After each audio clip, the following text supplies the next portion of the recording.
Sohibqiron Amir Temurning boshqa millat va din vakillari, masalan, nasroniylarga munosabati qanday bo'lgan? Gap shundaki, 14-asrda Amir Temur ulkan hududlarni zabt etayotganda qo'llik va ba'zi hududlarda shafqatsizlik bilan ish yuritgan bo'lsa-da, buyuk davlat nafaqat qilich bilan, balki turli xalqlar va e'tiqodlarga hurmat ko'rsatish orqali barpo etilishini anglagan. O'z yurishlaridan so'ng u Samarqandga eng mohir ustalar va olimlarni, jumladan nasroniylarni, armanlar, suriyaliklar, yunonlarni ko'chirib keltirgan. Bu odamlar bu yerda yangi hayot va o'z e'tiqodlarini erkin ado etish imkoniyatiga ega bo'lganlar. Ispaniya elchisi Rui González de Clavijo'ning ta'kidlashicha, Temur davrida Samarqand islom va nasroniy diniga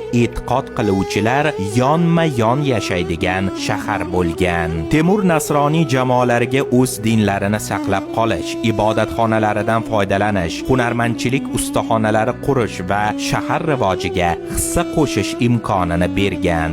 U ularning e'tiqodini yo'q qilmagan, aksincha turli kuchlarni o'z davlati manfaati yo'lida birlashtirish uchun donolik bilan ish tutgan.